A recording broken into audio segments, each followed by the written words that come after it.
2장 20절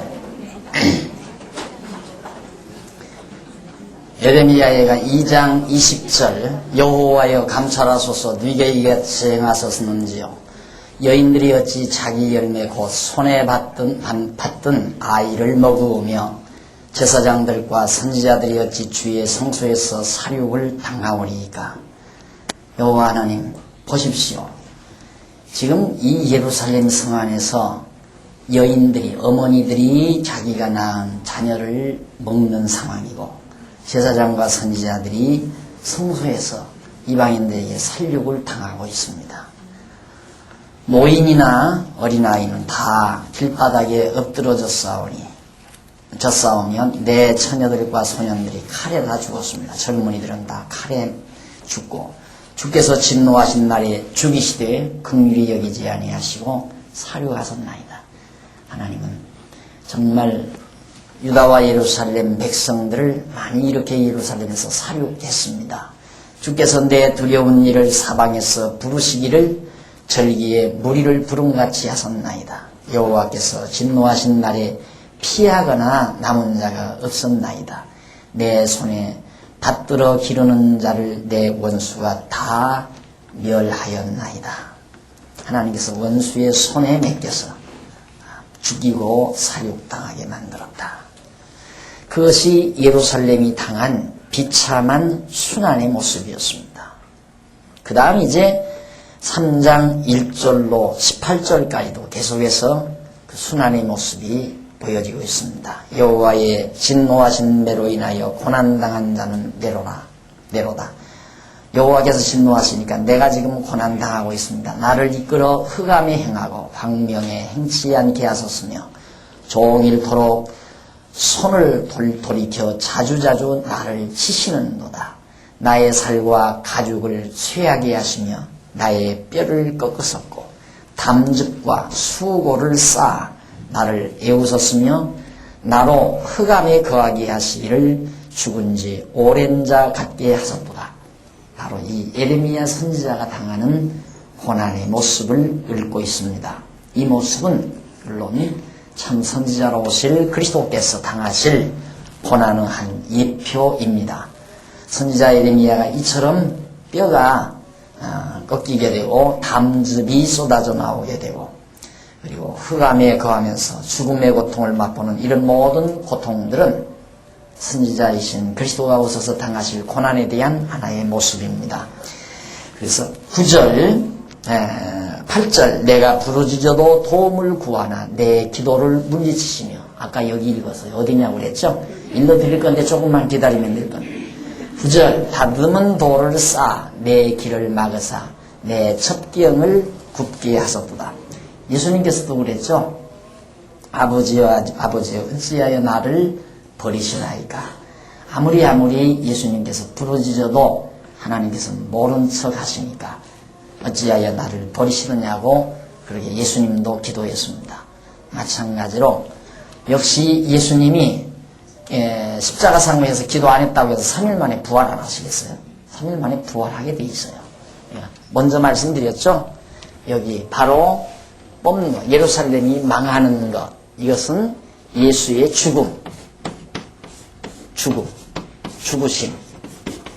죽으심에 대한 예표고 예루살렘이 다시 회복되는 것, 성전이 다시 지어지는 것, 예수님의 부활에 대한 예표라고 그랬습니다. 그러니까 하나님께서는 이런 역사적인 섭리, 예루살렘이 다 헐리고 예루살렘이 다시 회복되므로 이런 역사적 사건을 통해서 장차 오실 예수 그리스도가 십자가에 못 박혀 죽으시고 살으신다. 부활하실 것을 예언하고 약속하는 내용이란 말이죠. 그냥 우리는 구약의 이런 모든 내용들이 그리스도에게 와서 적용이 되는 거죠. 사정없이 예수를 죽이잖아요. 예루살렘을 막 사정없이 파괴시키는 것은 예수 그리스도를 사정없이 십자가에 못 박아 죽이도록 하나님께서 버리실 것을 예표하는 겁니다. 그런데 우리들은 이 구약을 배우다 보면 막 오싹오싹 무섭잖아요. 죄지면 저렇게 망하는구나. 나도 망하면 어떡하나. 그럴 것 같으면 만날 망하는 사람뿐이죠. 만날. 네. 그게 아니고 구약의 이런 모든 역사적 사건들은 다 장차 오실 그리스도에게서 이루어질 것에 대한 하나의 예표라는 사실을 여러분들이 기억하시면서 강의를 들으셔야 되리라고 생각합니다. 한결 마음이 편안하죠? 가만히 보니까 눈이 겁이 질린 것 같아서 제가 한마디 해드렸어요. 구약을 공부하다 보면 겁이 나잖아요. 와, 막 하나님 사정 없구나. 다 짓밟아버리고 다 죽여버리고 막. 바로 그리스도의 죽으심에 대한 약속입니다. 그래서 성경대로 죽으시고 성경대로 사셨다고 말한 바울의 고린도서에서 밝힌 바울의 기록은 바로 이런 성경에 의해서 예수님은 그대로 죽으시고 성경대로 사셨다는 의미를 배경에 깔고 있는 것입니다. 그 다음 10절 맞죠? 9절 다듬은 돌을 쌓아 내 길을 막으사 내 첩경을 굳게 하셨도다. 다듬은 돌을 쌓아 내 길을 막았다. 돌로 거치는 돌이 되게 하셨다. 거치는 돌 넘어지게 하셨다 그 말이죠. 결국 하나님께서 넘어지게 하셨다. 그리고 저는 내게 대하여 엎드려 기다리는 곰과 은밀한 곳의 사자 같으사 나의 길로 치우치게 하시며 내 몸을 찢으시며 나로 적막하게 하셨도다. 활을 당기고 나로 관역을 삼으시며 전통의 살로 내 허리를 맞추셨도다. 나는 내 모든 백성에게 조롱거리 곧 종일토록 그들의 노래거리가 되었도다. 나는 쓴 것으로 배불리시고 쑥으로 취하게 하셨으며 예수님도 십자가상에서 쓴 물을 잡수셨죠. 조약돌로 내 이를 꺾으시고 죄로 나를 덮으셨도다. 주께서 내 심령으로 평강을 멀리 떠나게 하시니 내가 복을 잊어버렸으며 내 심령으로 평강을 멀리 떠나게 하시니 내가 복을 잊어버렸다. 가장 아름다운 복은 심령의 평강이라는 것 암시를 해줍니다. 18절 그러므로 이르기를 나의 힘과 여호와께 대한 내 소망이 끊어졌다 하였도다. 자, 여기까지가 예루살렘이 당한 고난, 순환에 대한 간구였습니다. 3장 18절까지. 그 다음 3장 19절로부터 그 이하 마지막 66절까지 344페이지 밑에서 세 번째 양쪽 가로 3번 구원에 대한 간구 있죠. 하나님 우리의 처지가 이렇게 처참하게 됐으니 하나님 우리를 구원해 주십시오. 역시 하나님의 언약에 기초한 기도라는 것 여러분 기억하시면서 뭐라고 예레미야가 하나님 앞에 구원해 주기를 기도하는지 보십시다. 내 고초와 재난 곧 쑥과 담즙을 기억하소서. 내 심령이 그것을 기억하고 낙심이 되오나 중심에 회상한즉 오히려 소망이 있사옴은 여호와의 자비와 긍휼이 무궁하심으로 우리가 진멸되지 아니함이니이다. 이것이 아침마다 새로우니 주의 성실이 크도소이다. 자, 아무리 우리가 이렇게 정말 고통 속에 있다 하더라도 어느 정도 식구들 보세요. 내 고초와 재난 곧 쑥과 담즙을 기억하소서. 쓸개즙이죠. 담즙이. 쓸개가 녹아내리는 거죠. 막 괴로워하게 되면 그 즙이 나오는데 그래서 이제 막 괴로워하다 보면 입이 써서 밥맛이 없다고 그러죠. 밥맛 없는 사람은 신앙이 없는 사람이에요. 그렇죠. 그렇잖아요. 밥맛 없는 사람은 막 괴로워하고 근심 걱정하는 사람은 믿음이 없는 사람이니까 막 괴로워하고 근심 걱정하다 보면 담즙이 녹아내려서 입이 쓴맛이 나요. 그래서 밥을 먹으면 고소해야 되잖아요. 깨물면 깨물수록 고소해야 밥맛이 그래야 밥술감도 크고 밥맛이 꿀꺽꿀꺽 나는데 그렇게 괴로워하고 고통스러워하면 입이 써서 입맛이 없어지게 됩니다. 그처럼 내가 고통을 당했는데 20절 내 심령이 그것을 기억하고 낙심이 되오나 비록 너무너무 고통스러우니까 낙심이 되지만 중심에 회상한 즉 가만히 한번 중심으로 생각해 보니까 아하, 오히려 소망이 있어. 바로 그거예요. 그래서 항상 제가 그런 얘기하죠. 가장 절망적일 때가 가장 소망이 가까운 때다. 새벽, 미명, 해가 막 미명이 밝아오기 직전이 제일 어둡다고 그러잖아요. 가장 어두운 때가 언젠가 새벽 미명이 밝아오기 직전. 그러니까 가장 어두울 때는 밝은 태양이 떠오르기 가장 가까운 시기다. 그래서 왜?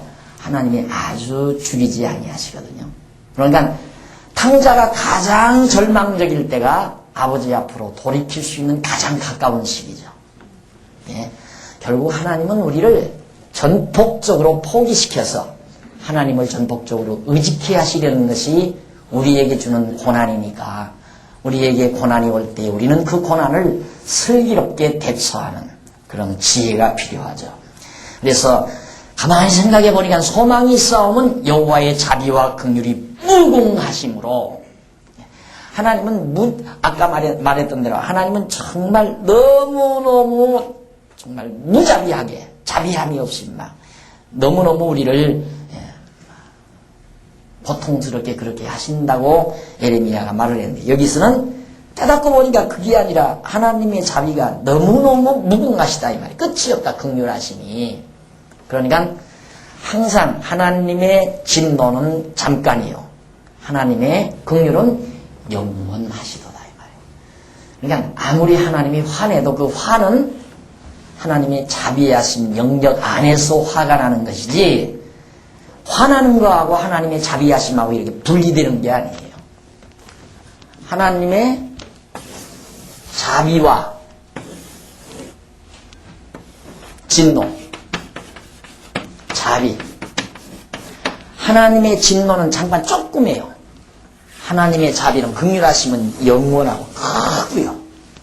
그래서 하나님의 사랑은 수천 대까지, 자비는 수천 대까지 이루고 하나님의 진노는 3, 4대에 그친다. 이것이 하나님의 택한 백성에 대한 하나님의 섭리예요. 그러니까 하나님이 우리에게 진노해서 사랑의 징계, 이게 진노로 나타나거든요. 하나님의 진노가 무엇으로 나타나느냐? 사랑의 징계로 나타나요. 이게 사랑의 방법이에요. 그러니까 결국 이게 다 이게 하나님의 자비, 사랑인데 사랑의 한 방편이 하나님의 진노에 의한 사랑의 징계예요. 사랑의 징계는 하나님의 자비의 한 표현이다. 이렇게 생각을 하시고 여러분들이 신앙생활 하시면 하나님의 진노 당할 만도 한 거예요. 왜? 사랑하는 게 확실하니까. 안 그래? 하나님이 나를 사랑한다는 게 너무 분명하고 확실해진단 말입니다. 아이들이 그런 불만을 터뜨리잖아요. 아이들이, 청소년들이 왜 잘못되는가? 자기들이 공부를 안 해도 모든 짓을 해도 아버지가 아무 관계를 안 한다. 간섭을 안 한다. 이게. 그러니까 무관심하다는 얘기거든요. 그 무관심은 사랑이 아니에요. 잘못할 때 막 왜 잘못하느냐고 야단 못 치고 매도 좀 때리고 해야 아버지가 나를 관심을 가지고 계시구나. 이렇게 해서 부모의 사랑을 느끼게 되는데 내버려 둬버리면 그래서 히브리서 기자가 사랑하는 자에게는 하나님의 징계가 채찍, 사랑의 채찍, 징계가 따른다고 말씀했죠. 사랑하지 않는 자에게는 징계가 없죠. 자, 이것이 바로 지금 예레미야가 고백하는 말입니다. 영원하다 무궁하심으로 우리가 진멸되지 아니함이리다. 아주 진멸, 다 할 진짜죠. 진멸, 아주 다 멸하지는 않는다. 남는다 이 말이에요. 절대 아주 멸하는 진멸은 없어요. 우리에게 설령 어느 정도 멸망은 있지만 진멸은 없어요. 진멸과 멸망은 달라요. 진멸은 아주 다 망하는 게 진멸이고 멸망은 일부분적으로 멸망해도 그걸 멸망이라고 그러거든요. 절대 진멸됨이 없다. 진멸되지 아니하니라. 아닙니다. 이것이 아침마다 매일 아침마다 새롭다 이 말이에요. 왜? 새로우니 주의 성실이 성실 거룩한 진실함이 성실하다. 죄송합니다. 아이고. 성실. 절대 하나님은 거짓이 없다 이 말이에요. 한번 언약하셨으면 언약대로 반드시 대적을 치고 우리를 회복해 준다. 그게 하나님의 성실하심이죠. 성실하심 또는 어떤 때는 신실하심이라고 해요. 신실. 하나님의 신실하심, 성실하심, 신실하심. 그래서 여호와의 속성 중에 하나가 신실성. 여러분 시편 배우셨죠? 시편이 여호와의 신실성, 성실성을 찬양하는 것이 시편의 내용입니다. 그러니까 언약대로 이루시는 하나님, 그게 하나님의 성실성의 표현이에요. 드러내심. 그러니까 하나님이 이처럼 언약하시고 여기 구원한다고 언약하시고 언약대로 그대로 회복시켜 주시는 이유는 하나님이 성실하신 분이기 때문에 하나님의 성실하신 속성을 드러내 주시는 것이다.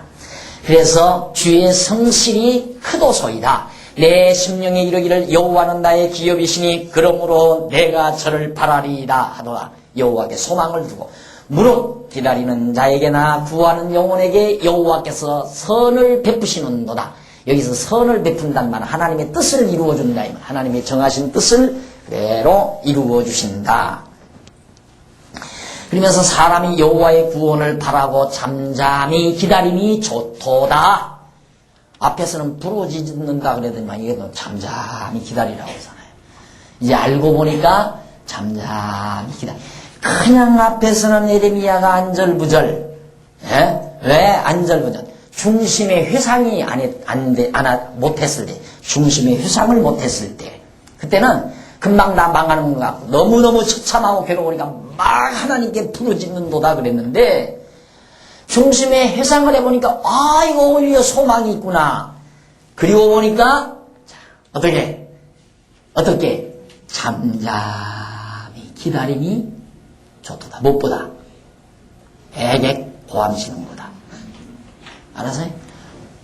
아주 고래고래 소리치는 것보다 잠잠히 기다림이 좋다.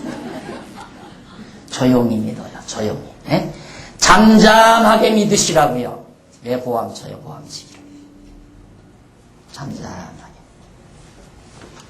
거기는 빨간 줄 하나 쳐놨으면 좋겠다. 잠잠히 기다림이 좋다. 소망이 있으면 너무 분명하니까, 확실하고 분명하니까 조용히 기다리는 그 느긋함과 당당함. 사람이 젊었을 때 멍에를 메는 것이 좋으니 혼자 앉아서 잠잠할 것은 주께서 그것을 메우셨습니다. 젊어서 멍에를 메는 것이요. 그러니까 사람이 젊었을 때 이런 고난을 당하는 게 좋다. 그러니까 여호와 하나님을 배우는 게 좋다 이 말이에요.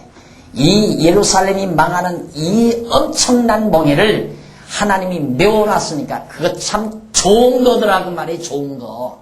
하나님이 예루살렘 진멸시키는 이 무거운 멍에를 메워주셨는데 젊었을 때 이 멍에 메는 것이 참 좋다.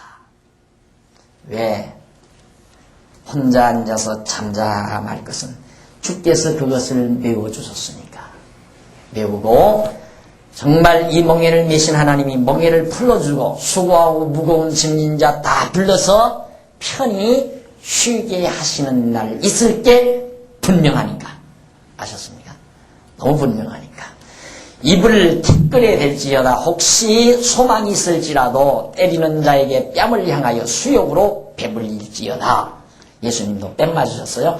이는 주께서 영원토록 버리지 않으실 것임이며 저가 비록 근심케 하시나 그 풍부한 자비대로 긍휼히 여기실 것입니다. 하나님께서 근심을 주셨지만 풍부한 자비대로 긍휼히 여겨주신다. 주께서 인생으로 고생하며 근심하게 하심이 뭐가 아니다? 네, 맞아요. 본심이 아니야.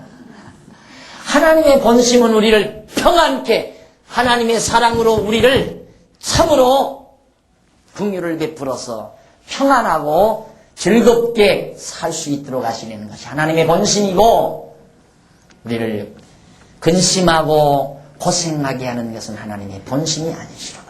세상의 모든 갇힌 자를 발로 밟는 것과 지극히 높으신 자의 얼굴 앞에서 사람의 재판을 굽게 하는 것과 사람의 송사를 어울게 하는 것은 다 주의 기쁘게 보시는 것이 아니로다. 이스라엘 백성들이 과거 방백들이 그러고 살았잖아요. 재판 굳게 하고 정말 송사를 억울하게 하고 주의 명령이 아니면 누가 능히 말하여 이루게 하랴. 화, 복이 지극히 높으신 자의 입으로 나오지 아니하느냐. 화와 복이 하나님의 입으로 말씀으로 나온다 이 말이에요. 화를 받고 복을 받는 것이 하나님의 말씀에 달려있다. 살아있는 사람은 자기 죄로 벌을 받나니 어찌 원망하랴. 우리 이 땅 위에 지금 이스라엘 백성들이 유다와 예루살렘 백성들이 그 고난을 겪는 것 자기들이 지은 죄의 대가로 바로 죄로 말미암아 진노에 의해서 사랑의 징계를 받고 있다 이 말이에요. 자, 이런 데를 이제 구약 주석가들이 성경을 해석하는 자들이 이거 봐라 자기 죄로 인해서 여기 보니까 어디 몇 절이죠? 39절 살아있는 사람은 자기 죄로 벌을 받나니 어찌 원망하랴. 이런 말을 봐라. 죄를 그대로 벌 받는다고 그러지 않았느냐. 죄값대로 벌을 받는다. 성경 전체의 흐름을 모르는 상태에서는 이런 구절 하나를 딱 읽고서 여러분 죄지면 벌 받습니다. 맞는 얘기가 되는 거예요. 이래서 결국 성경을 섣불리 배우게 되면 항상 갈팡질팡하죠. 정돈이 안 돼요. 그러니까 이스라엘 백성들을 벌 받지만 그게 아주 직면되는 벌이 아니거든요. 하나님께서 깨닫게 해서 자비를 베푸시기 위한 하나님의 본심이 아니에요. 택한 백성에게 맷때리는 것은 그 하나님의 본심이 아니에요. 사랑과 자비를 베푸시는 것이 하나님의 본심이지. 깨닫게 하시려는 거예요. 그러니까 하나님 앞에서 못 깨닫고 사는 것이 가장 큰 죄예요. 따지고 보면. 못 깨닫고 사는 것이. 그 다음 40절 우리가 스스로 행위를 조사하고 여호와께 돌아가자 마음과 손을 아울러 하늘에 계신 하나님께 들자. 우리의 범죄함과 패역함을 주께서 사하시지 아니하시고 진노로 스스로 가리우시고 우리를 군축하시며 살려가사 긍휼을 베풀지 아니하셨나이다. 지금까지 예루살렘 망하게 했으니까 주께서 구름으로 스스로 가리우사 기도를 상달치 못하게 하시고 하늘로 기도가 상달되는데 구름으로 딱 가로막아가지고 상달을 못하게 했다. 구름 가로막는다고 상달이 못되겠어요. 그러니까 결국 하나님과 우리 사이를 막았다. 우리를 열방 가운데서 징계와 폐물을 삼으셨으므로 우리의 모든 대적이 우리를 향하여 입을 크게 벌렸나이다. 두려움과 함정과 잔해와 멸망이 우리에게 임하였도다. 천연의 백성의 파멸을 인하여 내 눈에 눈물이 시내처럼 흐르도다. 내 눈에 흐르는 눈물이 그치지 아니하고 쉬지 아니하며 여호와께서 하늘에서 살피시고 돌아보시기를 기다리는도다. 나의 성읍의 모든 여자를 인하여 내 눈이 내 심령을 상하게 하는도다. 무고히 나의 대적이 된 자가 나를 새와 같이 심히 쫓도다. 저희가 내 생명을 끊으려고 나를 구덩이에 넣고 그 위에 돌을 던짐이여 물이 내 머리에 넘치니 내가 스스로 이르기를 이제는 멸절되었다 하도다. 이제는 나는 죽었구나 할 만큼 어려움을 겪었다. 55절 여호와여 내가 심히 깊은 무덩이에서 주의 이름을 불렀나이다. 예수님께서 음부에 낮아지셔서 십자가에 못 박혀 죽으시고 음부에 무덤에 가셔서 음부에 낮아지셔서 드리는 기도나 똑같은 얘기입니다. 주께서 이미 나의 음성을 들어서 싸우니 이제 나의 탄식과 부르짖음에 주의 귀를 가리우지 마옵소서. 내가 주께 아뢰는 날에 주께서 내게 가까이 하여 가라사대 두려워 말라 하셨나이다. 날들어 두려워 말라고 하지 않았습니까? 주여 이제 주께서 말씀하신 대로 그 성실성을 드러내셔서 이제 나를 구원해 주십시오. 그러면서 주여 주께서 내 심령의 원통함을 펴셨고 내 생명을 속하셨나이다. 여호와여 나의 억울을 감찰하소 싸우니 나를 위하여 신원하옵소서. 저희가 내게 보수하면 나를 모해함을 주께서 다 감찰하셨나이다. 여호와여 저희가 나를 회파하면 나를 모해하는 것 곧 일어나 나를 치는 자의 입술에서 나오는 것과 종일 모해하는 것을 들으셨나이다. 원수들이 에레미야를 조롱하고 모해하는 것을 여호와 하나님께서 다듣지 않으셨습니까? 예수님 당시 때도 그랬죠. 예수님 잡아다 놓고 예수를 비소하고 비난하고 네가 유대인의 왕이냐 하고 그렇게 예수를 침뱉고 뺨을 때리고 그런 것 같은 지난번 말씀드린 대로 예레미야 선지자가 당하는 고난은 참 선지자이신 그리스도 고난에 대한 예표라는 것. 64절 여호와여 주께서 저희 손으로 행한 대로 보응하사 누구를? 이들은 바벨론, 이방인, 대적들 그들은 행한 대로 보응해요. 행한 대로. 택한 백성은 행한 대로 보응하는 게 아니라 행한 것에 대해서 진노로 사랑의 징계를 통하여 깨닫게 해서 자비를 베푸시고. 틀림없죠? 성경 전체의 윤곽을 보고 보니까 틀림없잖아요. 행한 대로 보응하는 건 버린 백성들, 이방인들, 택함받지 못한 백성에게는 반드시 행한 대로 보응하죠. 그들은 행한 대로 지옥을 보내고. 그러나 우리들에게도 행한 대로 보응한다면 누가 천국 갈 사람 있어요? 구원 얻은 사람 하나도 없어요.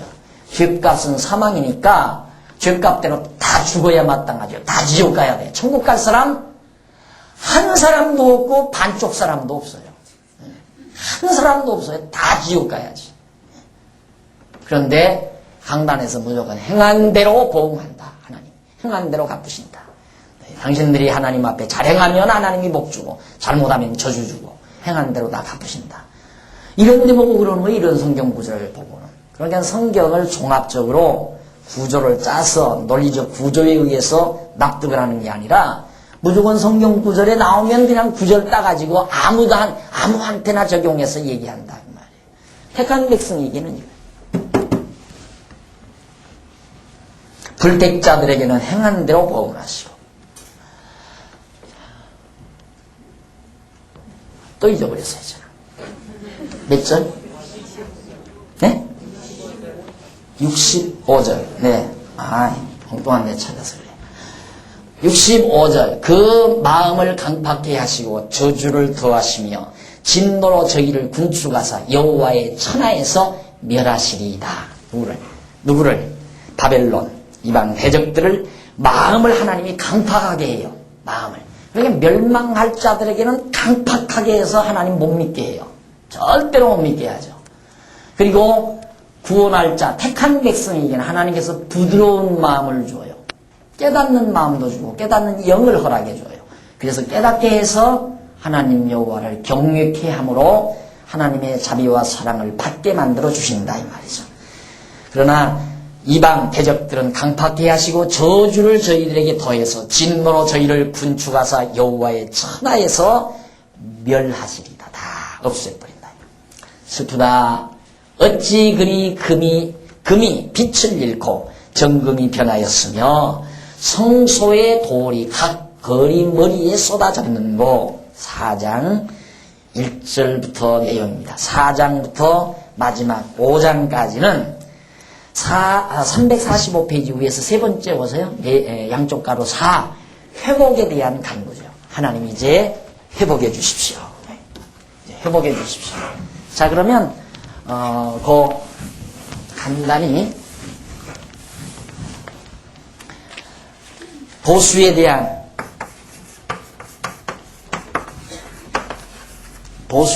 거고요. 1장이. 그 다음 순환에 대한, 그 다음 구원에 대한, 그 다음 보수에 대한. 아니.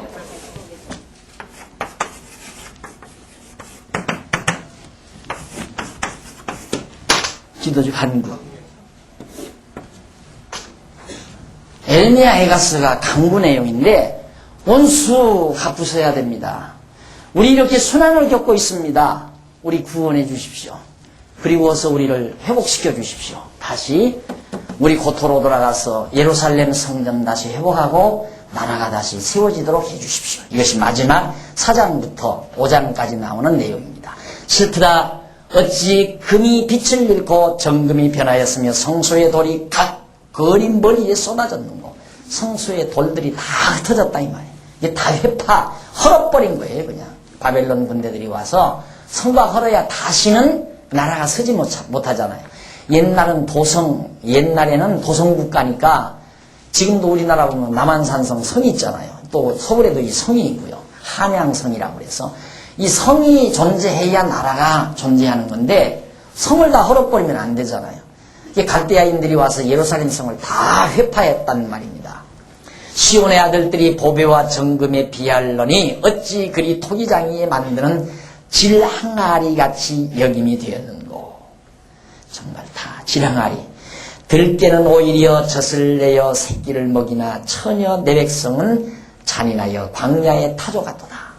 들깨 이방민족들은 자녀들을 생각해 나라가 형통하게 잘 된다. 그런데 이스라엘 유다 백성들은 아주 광야 타조처럼 여기저기 방황한다.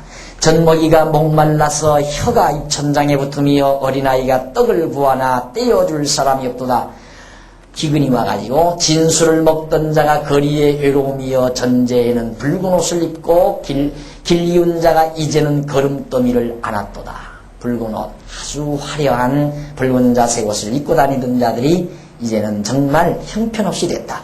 전에 소돔이 사람의 손을 대지 않고 경각간에 무너지더니 이제 처녀 대백성의 죄가 소돔의 죄악보다 중하도다. 소돔 고모라성이 다 망하듯이 예루살렘이 그렇게 망했다. 전에는 존귀한 자의 몸이 눈보다 깨끗하고 젖보다 희며 산호보다 붉어 그 윤택함이 막방한 청옥 같더니 존귀한 자들아 너무너무 얼굴빛이 좋았다 이 말이에요.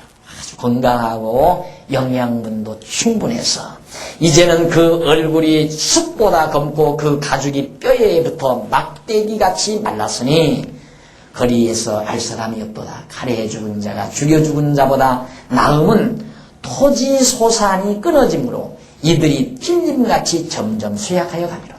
차라리 칼에 찔려서 죽어버린 사람이 훨씬 낫다. 왜? 살아서 먹지 못해서 계속 말라들어가 죽는 거 얼마나 고통스러운가. 처녀의 백성이 멸망할 때에 자비한 부녀가 손으로 자기 자녀를 삶아 식물을 삼아도다. 북한만 그런 게 아니라 예루살렘도 그렇게 됐습니다. 11절 여호와께서 분을 바라시며 맹렬한 노를 쏟으시며 시온의 불을 피우사 그 지대를 사르섰도다. 대적과 원수가 예루살렘 성문으로 들어갈 줄을 세상 열왕과 천하 모든 백성이 믿지 못하였도다. 그 선지자들의 죄와 제사장들의 죄악을 인함이니 저희가 성읍 중에서 의인의 피를 흘렸도다. 저희가 거리에서 소경같이 방황하며 그 옷이 피에 더러웠으므로 사람이 만질 수 없도다. 사람이 저희에게 외쳐 이르기를 부정하다 가라 만지지 말라 하였으며 저희가 도망하여 방황할 때에 이방인이 이르기를 저희가 다시는 여기 거하지 못하리라 하였도다.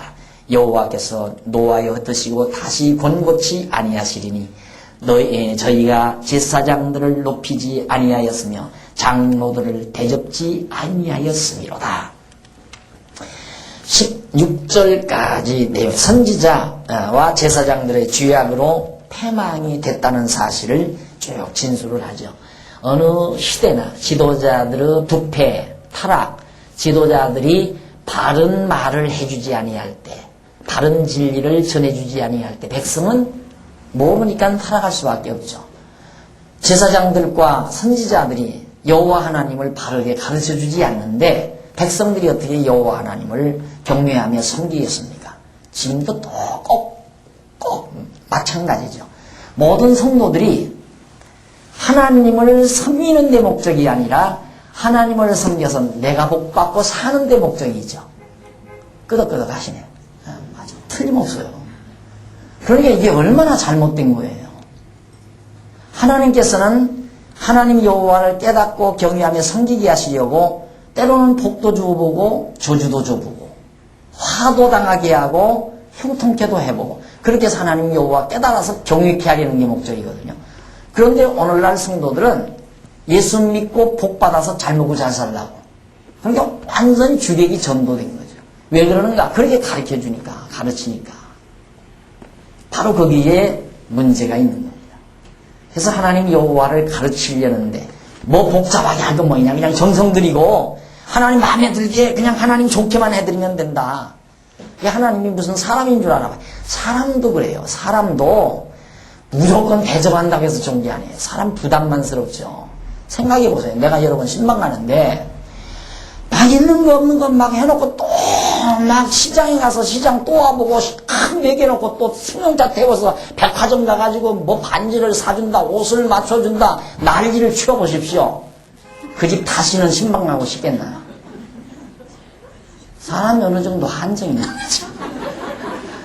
무조건 하나님한테 뭐만 잘해드리면 하나님이 뭐 어떻게 그냥 복 주는 줄 알고 그 집 다시는 가기 싫죠. 만약에 너무 그렇게 과도하게 해도. 예?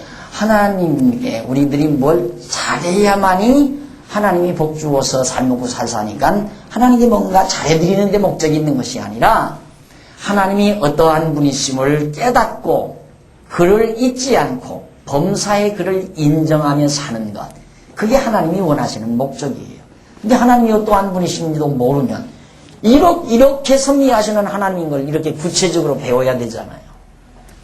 금방 뭐 하나님이 조금 진노에 의해서 사랑의 채찍이라도 조금 되면 금방 그냥 죽어가는 줄 알고 알면 절대 낙심되거나 절망되잖아요. 심중에 깊이 생각해 보니까 하하, 도리어 소망이 있구나. 그래서 잠잠히 기다릴 수 있다 이 말입니다. 잠잠히 그렇게 자발스럽게 난리치지 않고 그냥 이러죠. 두드리라 열린다고 그랬으니까 막 하나님 한시도 편안하지 못하게 귀찮게 하라 이래요.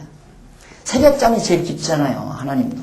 그러니까 새벽에 나가서 고함 질러서 하나님 새벽잠을 깨놔야 귀찮아서 알았다 내가 오늘은 해주마 하고 해준다는 얘기지.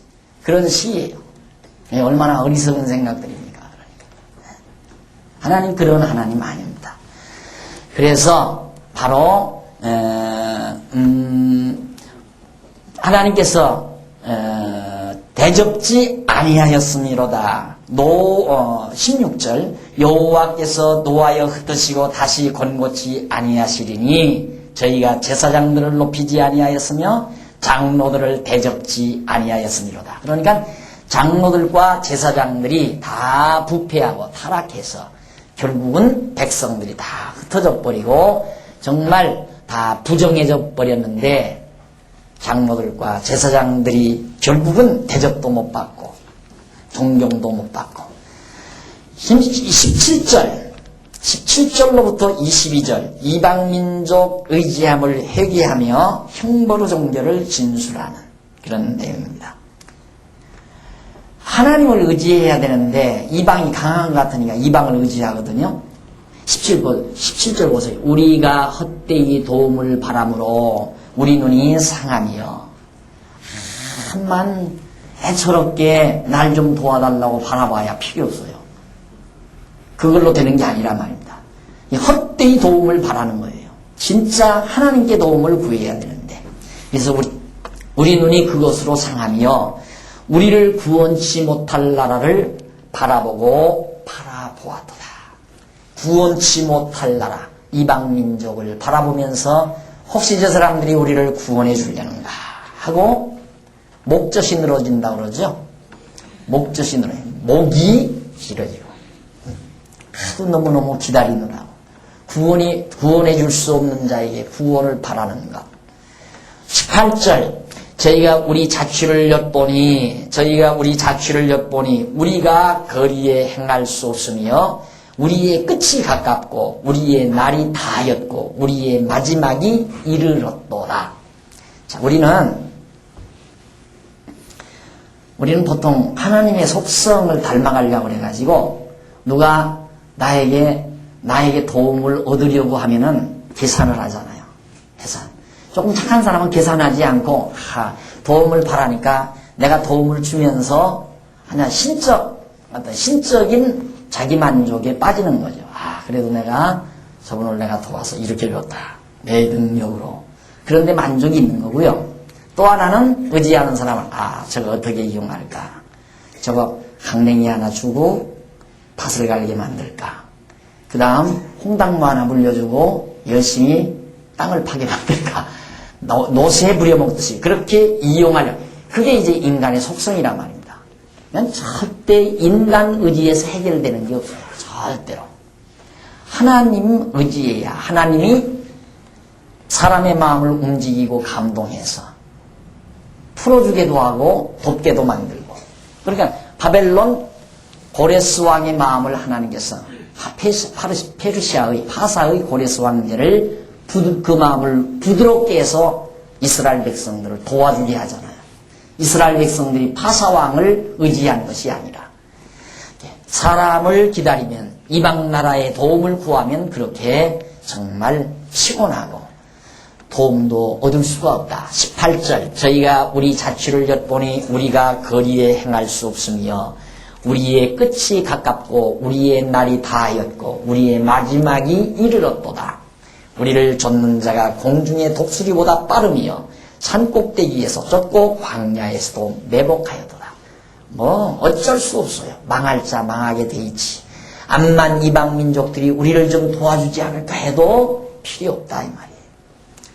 우리의 콧김 곧 여호와의 기름 부으신 자가 저희 함정에 빠졌으며 우리의 콧김 곧 여호와의 기름 부으신 자가 저희 함정에 빠졌으며 우리가 저를 가리키며 전에 이르기를 우리가 저의 그늘 아래서 열국 중에 살겠다 하던 자로다. 결국 우리의 콧김에 불과한 그게 누구냐면 여호와의 기름 부으신 자가 저희 함정에 빠졌으며 지도자들이 다 이방인의 함정에 빠져버렸다. 그러니까 거기에 그래도 우리의 콧김이 좀 있었는데 그것마저도 다 함정에 빠져버렸다. 우수 땅에 거하는 처녀 에돔아 즐거워하며 기뻐하려무나 잔이 내게도 이를지니 내가 취하여 벌거벗으리라. 에돔 너도 망한다 이 말이죠. 근데 왜 기뻐하려고 약 올리는 얘기죠. 처녀 시온아 내 죄악의 형벌이 다하였으니 주께서 다시는 너로 사로잡혀 가지 않게 하시리로다. 이제 하나님의 백성 시온 백성 너희들은 이제는 고난의 날이 끝났다 이 말이에요. 권고한 날이 끝났다. 처녀 에돔아 주께서 내 죄악을 벌하시며 네 허물을 드러내시리로다. 에돔은 망하게 하지만 예루살렘 유다 백성은 살려주신다. 그것이 4장 마지막 절까지 나온 얘기입니다. 그 다음 5장 1절로 18절은 백성들의 처참한 상황을 진술하면서 뉘우치고 회개하는 내용입니다. 여호와여 우리의 당한 것을 기억하시고 우리의 수욕을 감찰하옵소서. 우리 기업이 외인에게 우리 집들도 외인에게 돌아갔나이다. 다 빼앗겼습니다. 우리는 아비 없는 외로운 자식이오며 우리 어미는 과부 같으니 우리가 은을 주고 물을 마시며 값을 주고 섭을 얻으오며 우리를 쫓는 자는 우리의 목을 눌러싸오니 우리가 곤비하여 쉴 수 없나이다. 잡혀갔으니까 노예 노릇하니까 그 사람들을 결국 이방 바벨론 사람들을 쫓아 살잖아요. 그들에게 순종하며 사는데 그들이 결국 도리어 유다 백성들의 목을 짓눌러 버린다. 그래서 너무너무 곤비해서 살 수 없어요. 쉴 수가 없습니다. 고통스럽다 이며 종생활이. 우리가 애굽 사람과 아수르 사람과 악수하고 양식을 얻어 배불리고자 하였나이다. 전에는 그런 강대한 나라들을 의지해서 배불리 먹고 살려고 우리가 과거에 그랬습니다. 하나님 여호와를 저버리고 우리 열조는 범죄하고 없어졌고 우리는 그 죄악을 담당하였나이다. 열조들이 그렇게 다 범죄. 이 많은 다윗 왕, 솔로몬 왕 이후 이 모든 열조들이 전부 아수르나 애굽이나 아수르를 여기 의지해서 잘 먹고 잘 살아보려고. 왜? 강대한 나라들이니까 의지해서 잘 먹고 잘 살아보려고 우리들이 그랬습니다. 8절 종들이 우리를 관할하며 그 손에서 건져낼 자 없나이다. 광야에는 칼이 있으므로 죽기를 무릅써야 양식을 얻사오며 주리무 열기로 인하여 우리의 피부가 아궁이처럼 검으니이다. 대적이 시온에서 부녀들을 유다 각 성읍에서 처녀들을 욕보였나이다. 결국 이방인들이 전부 와서 칼로 위협함으로 백성들이 얼굴이 막 두려워가지고 새카맣게 아궁이처럼 검어지고 그리고 많은 부녀들과 처녀들이 다 욕보임을 당했습니다. 이방민족들에게 방백들의 손이 메어 달리며 장로들의 얼굴이 존경을 받지 못하나이다. 이스라엘 지도자들이 전부 존경 못 받고 소년들이 맷돌을 지우며 아이들이 섭을 지다가 엎드러 지우며 그러니까 너무 할 수 없는 어린아이들이 무거운 일을 했다. 노인은 다시 성문에 앉지 못하며 소년들은 다시 노래하지 못하나이다. 평화도 행복도 다 깨져버리고 우리 마음의 희락이 그쳤고 우리의 무도가 변하여 애통이 되었으며 춤추는 것이 변하여 슬픈 통곡이 됐다. 우리 머리에 면류관이 떨어졌사오니 오라 우리의 범죄함을 인함이니이다. 이러므로 우리 마음이 피곤하고 이러므로 우리 눈이 어두우며 시온산이 황무하여 여호가 거기서 노나이다. 여호와여. 이제 마지막 19절로부터 22절 마지막 절까지. 거기는 백성들을 주께로 돌이켜서 옛적 같게 하시라고 간구합니다. 여호와여 주는 영원히 계시오며 주의 보좌는 세세에 미치나이다. 주께서 어찌하여 우리를 영원히 잊으시오며 우리를 이같이 오래 버리시나이까. 왜 잊고 우리를 버리십니까? 이처럼 오래도록. 여호와여 우리를 주께로 돌이키소서.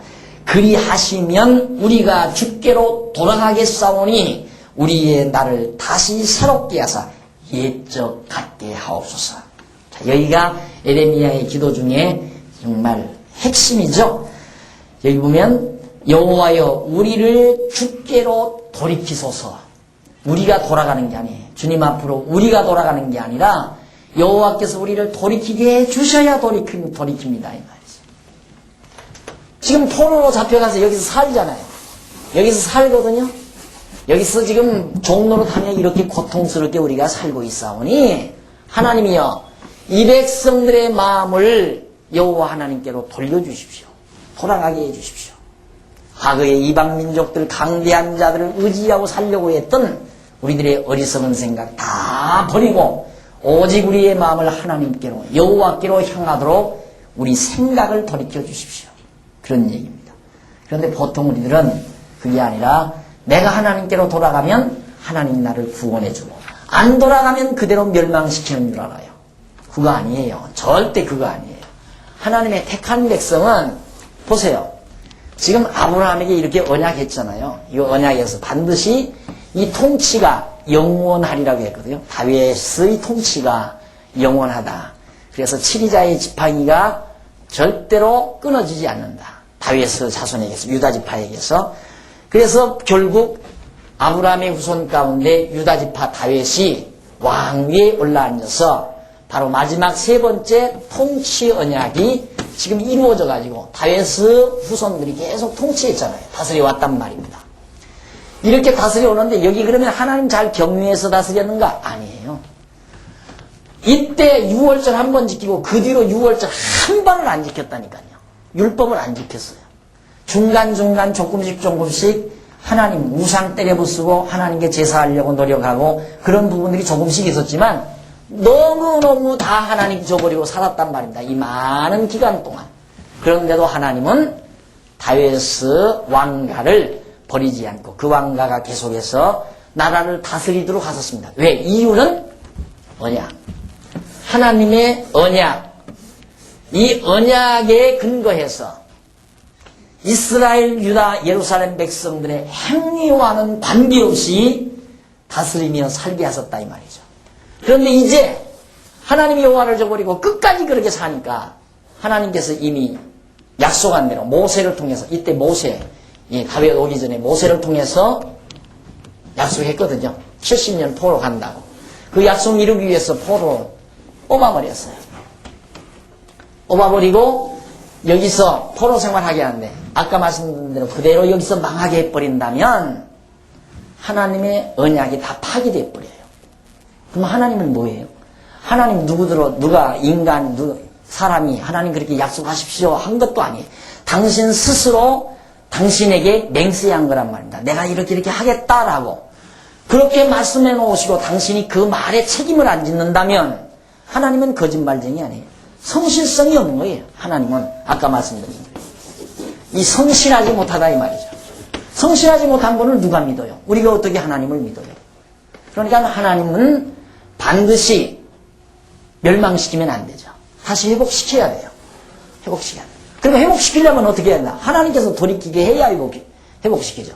그러니까 하나님이 회복시키기 위해서 백성들의 마음을 돌이켜 그들을 회복시켜 다시 다윗왕국이 계승되도록 이어주시는 하나님의 역사. 이게 하나님이 하시는 일이에요. 하나님이 다 해요. 그러니까 우리는 거기에 선택됐다는 이 한 가지가 대단한 하나님의 사랑이죠. 내가 돌이킨 게 아니라, 내가 예수 믿은 게 아니라 하나님이 우리의 마음을 돌이켜서 믿게 했고, 우리들이 설령 정말 죄에 얽매여서 멀리 가더라도 하나님은 다시 우리의 마음을 돌이켜 예수를 믿게 만든다. 택한 백성. 절대로. 그러니까 택한 백성은 버리는 법이 없어요. 반드시 도로 찾아 구원하시죠. 믿고 구원하도록 섭리하신다. 얼마 전 우리 교회 어느 성도님 한 분 세상 뜨셨거든요. 유아 세례 받으신 분이에요. 근데 전혀 교회 안 다니신 거예요. 유아 세례 받은 분들이 교회 안 다니게끔 되는 확률이 많습니다. 나도 유아 세례 받은 사람. 왜 확률이 많은가? 지겨우니까. 지겨워. 아주 지겨워요, 그냥 교회가. 어렸을 때는 그런가 하고 다녔는데 철든 다음에 보니까 지겨운 거야. 하나님이 있는지도 모르겠고 거짓말 같기도 하고 그래가지고 타성이 돼가지고 에이 안 다닌다. 그리고 똑똑한 사람일수록 또 안 다니잖아요. 그래 안 다녀. 이분도 안 다니신 거예요. 아주 유식한 분이에요. 그런데 우리 교회를 나오셨어요. 몇 달 전에. 아주 그렇게 좋아하시고 근본 데서 말씀에 대해서 맛을 나시고 열심히 다니시다가 마지막 꼭 좀 절 좀 보고 싶다고 그러더라고요. 그래서 이분이 하나님의 부르심을 들으려는가 보다. 되게 그러잖아요. 가실 분은 목사를 그렇게 보고 싶어 하더라고요. 그래서 저는 가시는 분을 참 많이 봐요. 편안히 가세요. 눈 편안히 감으시고 가세요. 더 좋은 곳 가잖아요. 하나님 부르시면 조용히 가세요. 그러면서 위로해 드리죠. 가셨어요.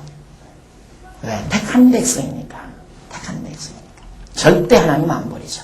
그래서 여기도 오면 하나님이요. 우리 마음을 여호와여 절대 어찌하여 우리를 잊어버리고 영원히 잊어버리고 어떻게 그 말이에요. 어떻게 우리를 영원히 잊으십니까?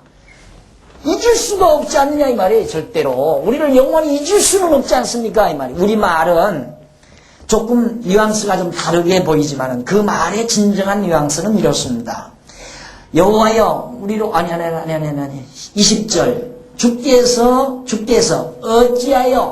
어찌하여가 이 말보다는 어떻게 이렇게 번역하느냐 훨씬 다 어떻게 우리를 영원히 잊을 수 있습니까? 이 말이에요. 잊을 수 있습니까? 잊을 수가 없는 입장인데 왜? 택한 백성인데 우리 유다지파 하나님께서 버리지 않고 우리 유다지파를 존속시켜서 다윗 왕조가 지속되므로 다윗 왕가에서 예수가 나도록 하나님 만세전에 창세전에 천지만물 창조하기 전에 다 작정해 놓으셨는데 어떻게 하나님께서 우리를 영원히 버릴 수 있습니까? 버릴 수 없지 않습니까? 이 말이에요. 맞죠? 내 말이 틀림없는 내 말이 아니라 제 설명이 틀림없는 말이에요. 그 다음 계속해서 우리를 이같이 오래 버릴 수 있습니까? 어떻게 우리를 이같이 오래 버릴 수 있습니까? 이 말이에요. 버릴 수 없습니다. 우리 다시 붙들어 주셔야 됩니다. 그러면서 여호와여 우리를 주께로 돌이키소서. 돌이키셔야 됩니다. 하나님께서. 그리하시면 우리가 주께로 돌아가겠사오니 돌이키시면 우리가 돌아갈 수 있습니다. 우리 능력으로는 돌아가지 못합니다. 이 말이죠. 하나님께서 돌이켜 주셔야 돌아가시. 그러면서 우리의 나를 다시 새롭게 하사 옛적 같게 하옵소서. 옛적. 언제? 옛적이 언젠가? 이때같이. 얼마나 좋았습니까? 이때. 다윗이 다 블레셋 다 물리쳐버리고 그 다음 사울왕이 다 넘어져버리고 다윗이 예루살렘 성으로 들어가서 왕으로 군림했을 때 이스라엘 나라는 당당했습니다. 이스라엘 제국이었어요. 그때가. 주변 모든 나라들이 전부 조공을 가지고 들어왔습니다. 몰려왔습니다. 솔로몬 때 얼마나 아름다운 건축 사업이 이루어져 가지고 도성이 아름답고 성전이 아름답게 지어졌습니까? 이런 시절처럼 성전 짓고 하나님 앞에 제사하며 찬송 부르고 영광 돌리던 그 옛적답게 해 주십시오. 22절 주께서 우리를 아주 버리셨사오며 우리에게 진노하심이 득심하니이다. 지금 이대로라면 하나님 아주 우리를 버리신 거나 다름없습니다. 이 말이죠. 어떻게 우리를 버릴 수 있습니까? 이것이 마지막 에레미야가 하나님 앞에 마구 맞서서 우리 회복해 주셔야 됩니다. 약속하지 않았습니까? 70년 후에 다시 돌이킨다고 언약하셨습니까? 언약대로 우리 다시 회복해 주십시오 하고 간구하는 내용으로 에레미야 애가서를 마무리 짓고 있습니다. 성도 여러분, 오늘 우리는 이 놀라운 하나님을 발견하고 살게 됐습니다. 잊을 수 없습니다. 그분을 우리는 정말 이 놀라운 이스라엘 민족의 이 피나는 역사 과정을 통해서 계시해 주신 말씀을 통하여 우리는 깨닫고 삽니다. 이 여호와 하나님을 알고 산다는 행복이 얼마나 크고 놀라운 사건인가. 일단 두 번째 선지자, 대선지자인 에레미야 선지자의 예언 선지서와 에레미야가 하나님 앞에 슬피 울면서 기도했던 간구 내용을 통해서 여호와는 절대로 예하다 아니라 하는 분이 아니시다. 여호와 하나님께서 한번 선택해서 언약된 백성은 절대로 버리지 않고 반드시 회복해서 구원해 주시고 하나님의 백성 삼아주신다는 이 놀라운 사실을 분명하게 확인했습니다. 이제 여러분의 마음속에 이 하나님 여호와를 모시고서 이 세상 아무리 어렵고 고통스러워도 당당하게 이겨내시고 하나님 여호와가 내 편이시라는 확신을 가지고 범사에 그를 인정하며 찬송과 영광을 오직 그분에게 돌리면서 복된 삶을 사시기를 당부하면서 오늘 강의를 마무리 짓습니다. 다음 시간에는 에스겔 선지자의 예언의 내용을 같이 상고하도록 약속하면서 오늘 강의를 마무리 짓습니다. 기도하십시다. 전능하신 하나님 아버지, 은혜를 감사드립니다. 살아계셔서 지금도 인류 역사를 지배하시고 인간의 생사 화복을 좌우하시며 택한 백성들을 중심으로 모든 역사를 주관해 가시는 전능하신 성실하신 여호와 하나님이심을 다시 한번 확인했습니다. 우리 하나님 여호와 믿고 경외하면서 어떠한 경우에라도 우리에게 어떠한 처참한 환경이 몰려온다 할지라도 잠잠히 하나님을 귀한 하나님의 섭리를 기다릴 줄 아는 여유와 느긋함을 귀한 종들에게 허락해 주시옵소서. 오늘도 저희들 연보드렸습니다. 드려진 연보, 말씀 전파되어지는 일에 값지게 쓰여지도록 주께서 성령으로 함께해 주시옵소서. 예수님 이름으로 기도드립니다. 아멘.